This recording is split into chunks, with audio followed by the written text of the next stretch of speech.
Good morning guys from Tangier in Morocco. That's my starting point for this Moroccan road trip. I arrived here yesterday with the ferry from Italy, if you watched the video. And I will start from here, Tangier. One of the most important cities of Morocco, is the fourth largest city after Casablanca, Rabat, which is the capital, Fez, and then the fourth one is Tangier. But to be honest, in terms of like international trade and commerce and economy, is one of the most important cities of Morocco because it's right at the north tip of Morocco, right next to Spain. You can actually see Spain on a clear day here.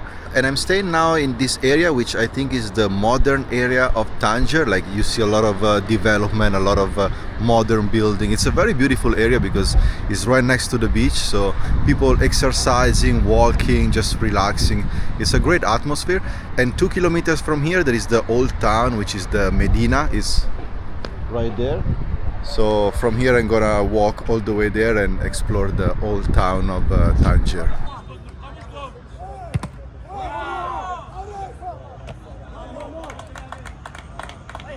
Hi, horses. Yes, horse. Yeah, you do the tour? All right. Yeah. How much is it? Ah, no, it's okay. No problem. It's morning time. I'm not ready for this. No scares now. No, I'm not scared. Alfredo. Alfredo, Yeah. Italian name. Yeah. I'm from Italy. Carré. Ah, okay. Très jaune. All right. Oh, very nice. Alfredo, Yeah. very beautiful horse. The Alfredo was the Sultan. Sultan. Yeah. Ah, okay. Hello, Sultan. Ah, you say hi. I think for now I'm okay, just walking. This one is a new building coming up soon, maybe a hotel. It's called Venice Towers Elysium. But also there they're building, also there. And as you can see, some of the buildings are very modern. So Tangier is developing very fast and in a very modern way.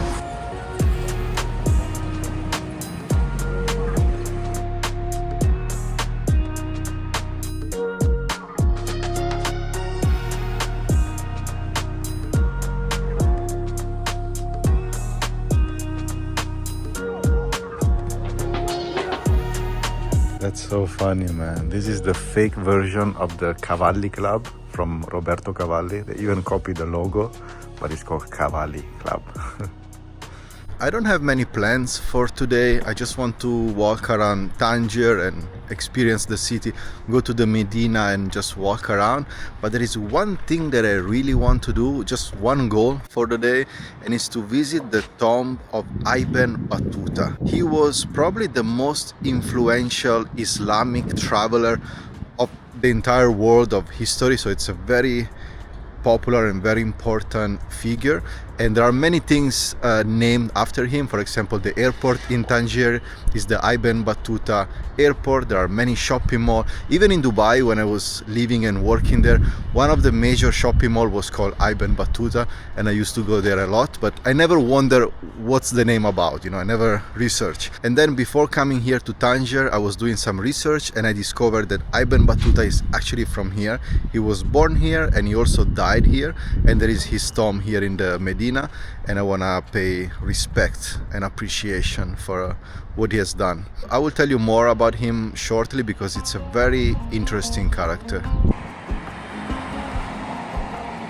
It's crazy, man, because I'm just walking to the Medina and then I see this shopping mall that says Zara, Bershka, Carrefour, H&M, Massimo Dutti, and then I check on Google Maps and this one actually is the Ibn Battuta mall.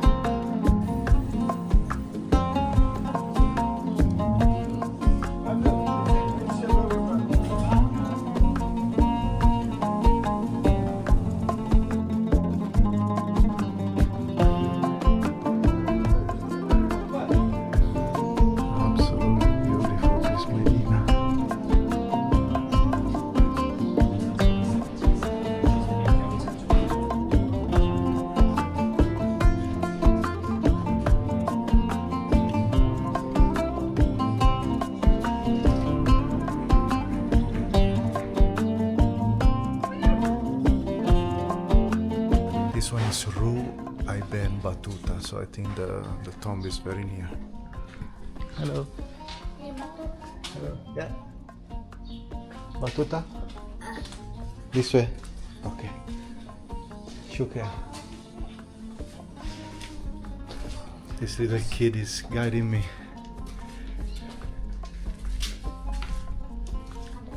Ah, this is the tomb.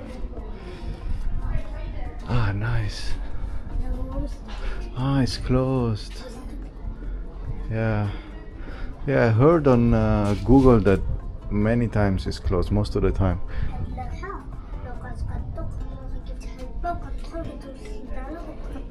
Ah, but if I do it. So here it shows the expeditions of Ibn Battuta. He left from Tangier here, he went all the way down in Africa, back Granada, then all the way to Cairo. Most of the time he was just going to the Mecca and then travel around the Mecca and then come back to the Mecca. But he hasn't been back to Tangier where he had his mom and dad for like 30 years. And unfortunately when he came back after 30 years, both his mom and dad already passed away. Imagine how harsh is that. So he was visiting the Mecca a lot to pray, but then he also continued all the way south to Malindi, Mombasa, Zanzibar, so Kenya, Tanzania, then coming back to the Mecca, exploring all the Middle East, and also going all the way to India. He spent quite a bit of time in India, and then he also continued to, it doesn't show here, but he also continued to Malaysia, Indonesia, and then up to China. He arrived until China, and then came back all the way. And the traveling time was around 1325, 1341. So for that time, it was like an incredible expedition. Yeah, too bad that the tomb is closed, but yeah, I heard that most of the time it's closed. They don't really value this place so much for tourism, so most of the time it's closed and they don't really care. But I'm glad that I came here. I met the kid again and he's guiding me to the Kasbah. Oh, so cute.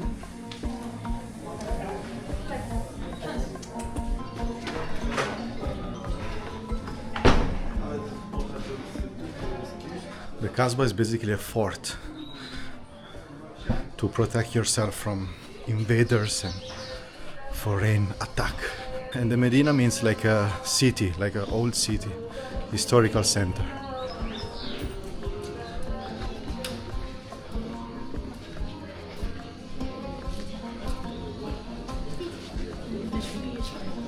I buy you.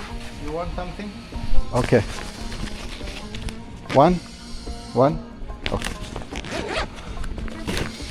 One. Okay. Hello. Can we get one of these? Grandis. Voila. Okay. Tangier is a popular stop for many Mediterranean cruise ships, and that's why you have so many tourists here. Actually, many groups that come here to visit the Medina and then the Kasbah, and then they head back to the cruise ship. Wow, I just discovered that there is the Espace d'Exposition de la Mémoire de Ibn Battuta. So this is the Ibn Battuta Museum, I guess. As I said earlier, Ibn Battuta was one of the greatest travelers in human history. He was born in 1304 here in Tangier, and he spent 29 years on the road, covering more than 120,000 kilometers, a distance completely unmatched by any explorer of his time. Keep in mind, guys, that this was 700 years ago, so travel so much back then was extremely hard. He traveled mostly by foot, so he walked a lot, and then also with camels, so caravans as well. And then he also used boats to move around the world, but also they were very unpredictable and not so safe. Also the food was an issue most of the time traveling around, so imagine how hard it was traveling back then. And another major issue is that because he was traveling through unknown lands, many times he was attacked, and he also was robbed, so he lost everything many times. So it's definitely very different from how we travel today, in so much comfort, everything is so easy.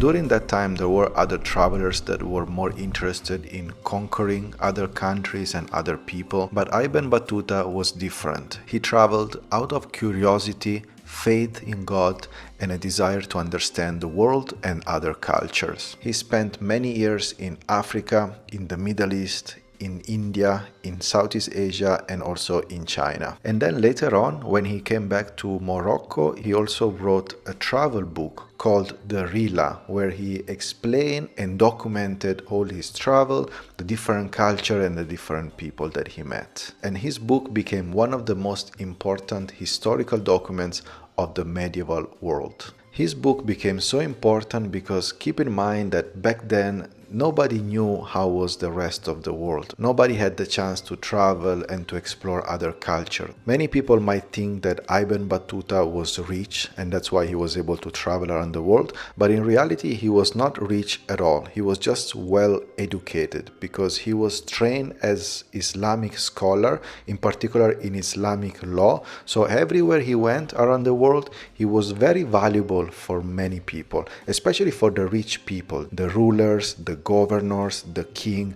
Everybody respected him and they also hired him to work for them. And that's how he was able to travel for free, to stay for free in different countries for multiple years, also to work for them and get paid very well sometimes. He was very well liked in India by the Delhi Sultanate and they took care of him very well for many years. So he was a smart man, very well educated and also very curious and with a thirst for adventure and exploration. In many ways, I feel very connected to Ibn Battuta. He was a soul drawn to the unknown, someone who felt more alive on the road than anywhere else. And I can say that I'm the same way. There is an innate desire to see the world with your own eyes and to experience the world with your own life and to see, to understand, to learn directly by traveling the world.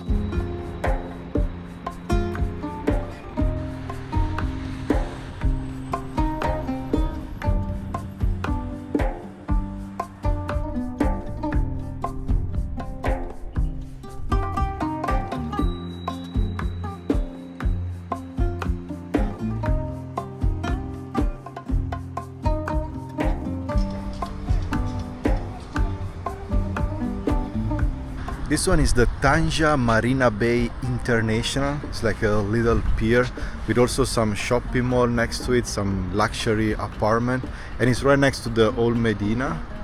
Look how much they are building right here next to the marina. Huge project. This city is developing super fast.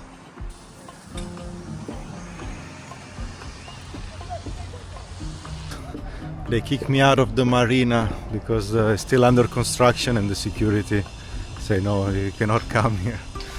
In many places in Morocco, man, you have to be careful with security, especially if you're recording. Many times they come to you and they don't like that you're recording, they ask you to cancel everything. So it's gonna be a challenging trip in Morocco.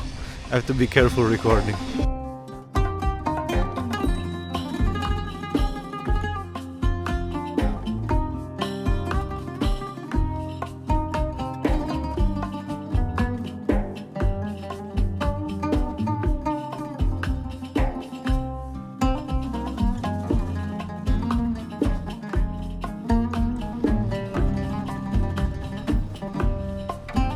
This morning I'm just walking right next to the beach. There is a beautiful weather. Now the temperature is about like 24 degrees, so it's not so hot, but the sun is very strong and shiny and beautiful. What I noticed is that Tangier is quite a wealthy city. As I showed you earlier, there are a lot of construction, modern buildings, but also yesterday I was noticing how many luxury cars there are, like Audi, Mercedes, Lamborghini, Ferraris, like really many luxury cars. And you can definitely see that it's a wealthy city because of the location. It's actually the closest city to the European continent. And Tangier was controlled by the French and the Spanish at the same time for many years back in the past until 1956, and that's when Morocco became independent, so they took their land back and their country back, and the French and the Spanish, they left. But I was shocked to learn that there is a small piece of land very near from Tangier on the northeast side, which is called Ceuta, and that part is still owned by the Spanish, even though it's inside of Morocco. It's 18 square kilometer and there are about 80,000 people living there, and that's controlled by Spain, and I didn't know that. And the Spanish also own another small little piece of land in Morocco, which is called Melilla. It's a little bit further south. And yeah, they're very strategic locations because of the international trade. So I was very surprised to learn that they are still owned by them. So I'm definitely learning a lot of things here in Morocco and in Tangier.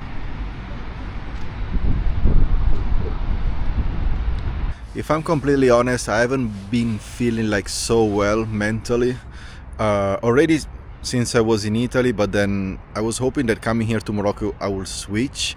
I mean, it's still early, it's still the second day, so I might still switch later, but I still struggle mentally with a lot of negative thoughts and feeling of isolation, loneliness, social anxiety, and a lot of negative thoughts, like a very inner critic and negative dialogue, like constantly, that is heavy and bringing me down.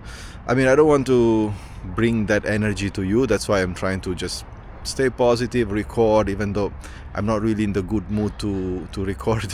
But I'm trying to get out of my mind and get out of my thoughts to be more present in the moment and just experience life, you know, just experience those places without being stuck in my mind.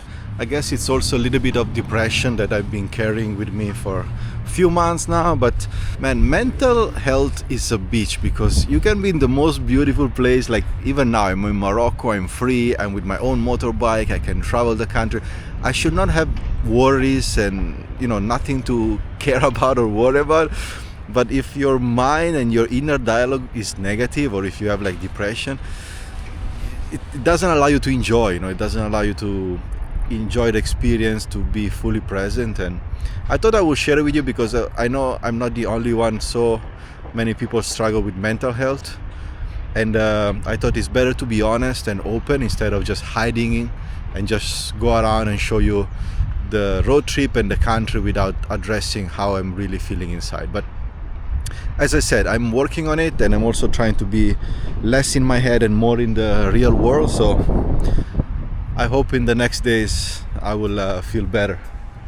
So this is my bag for this Morocco road trip. It's called Iron. I bought it on Amazon for like 45 euros, I think. As you can see, it's made specifically for motorbikes.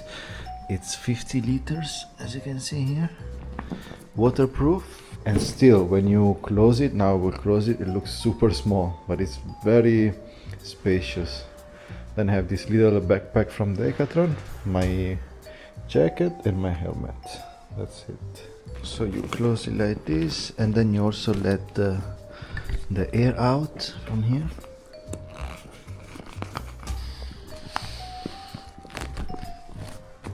And voila! As you can see, it's very small, but I have everything inside, so extremely spacious. I really like it.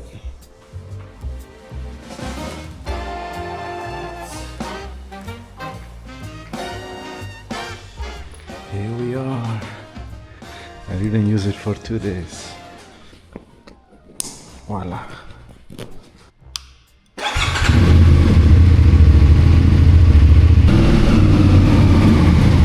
So now I'm right here in Tangier, and I'm actually thinking to go to Tetouan first, which is another city, and then go down to CHEFCHAOUEN. So first here and then down here, so I can see both places, because I'm already on the way and the road anyway goes this way, and then I have to go down, so I'll stop quickly here and then go down to CHEFCHAOUEN. Vamos, guys! I'm excited. This is the first official road trip in Morocco. So it's a beautiful sunny day, blue sky, so I couldn't ask for any better weather.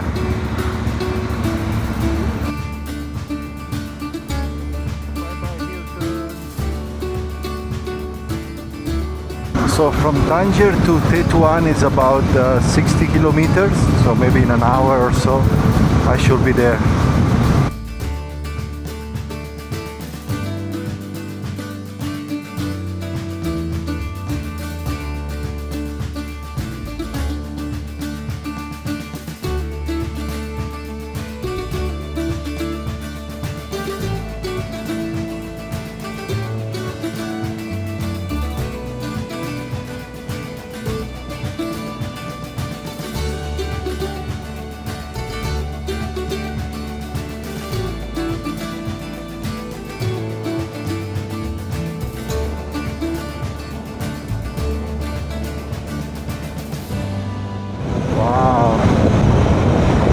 Alright guys, I think we made it to Tetouan. Look at the city. Developed on the mountain, on the hill. Beautiful. And the architecture, it's all the same, like white and purple, like a red. I'm really surprised to see how this road and cities are extremely clean and very well organized. Look at this.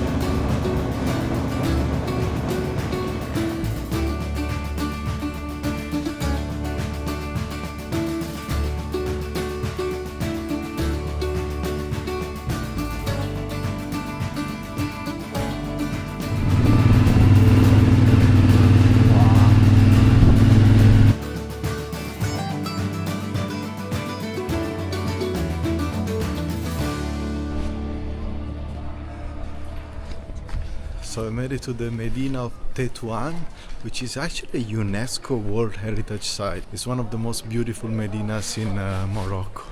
And it's Andalusian, so it has a very strong Spanish influence, because this was also a colony of Spain back in the days. Man, this is really beautiful. I really love the decorations. So authentic.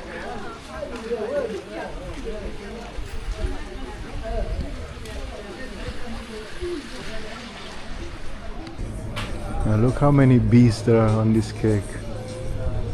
Crazy.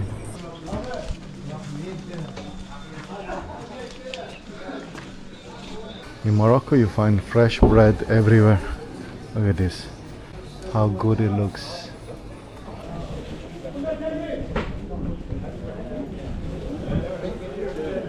So I'm in the city center of Tetouan, and right next to me there is the Royal Palace, which is really beautiful, full of police and security. And I just sit in this cafe and order a black coffee, I think Arabic coffee. Oh, there you go. Sugar. Ah, it also comes with water. Perfect. And I really like the vibe here. There are these big roads, like pedestrian streets, people just walk. Very chill atmosphere. And the architecture of this city is really, really cool. It's like all white.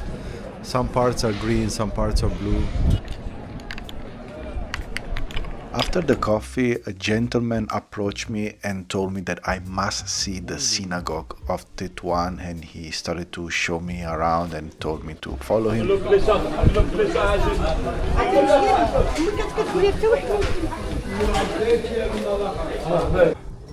Sinagoga Isaac Ben Walid. Synagoga esta. Yeah. This is the Royal Palace. We are back here. So basically nobody lives inside here because this is for Mohammed VI, the King of Morocco, but it's just one of the residents. Yeah. Only when he comes on holiday. Only coming with him. Yeah. So if he comes on holiday here to Tutan, he stays here. Otherwise it's empty. Moroccan people are very kind and very friendly, but if someone approaches you and wants to show you around, it's almost guaranteed that at the end he will ask you for some money, and that's also what happened here. But he was nice and he was kind and he showed me around the Medina, and at the end usually you just give them whatever you want, like a little tip. This all fresh cheese looks really good.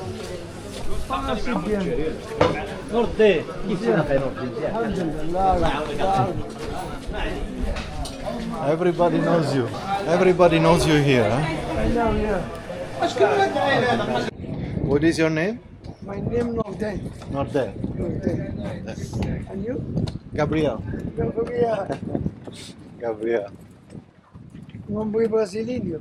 Brasi- Un hombre brasileño, no? Italiano, italiano. Italiano. Italia, Maldini, Mancini. Maldi, Roberto Baggio, Baggio, Del Piero. Del Piero. So it's bringing me back to near the parking. Ah, sì. Club o'clock. Okay. Man, I'm so happy that I stopped here in Tetouan, because this is such a beautiful city. It's really, really pretty, and I was very surprised to find a city like this.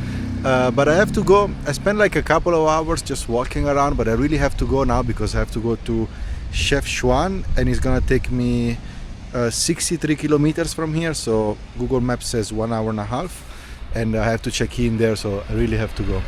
I just checked out the Medina, which is the old town, but the city is quite big, and it's also has an airport, and it also has like a beach side. I think in total there are about like 400,000 people living here, and what a pleasant surprise.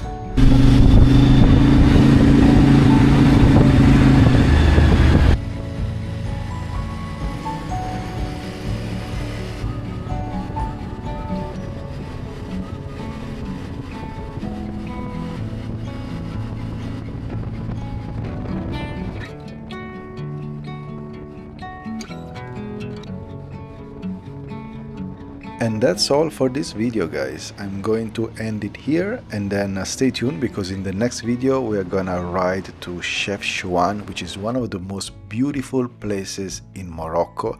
It's very, very unique, and I will also go a little bit outside CHEFCHAOUEN and see something a little bit strange, perhaps also a little bit illegal, but more on that in the next video. I'll see you soon.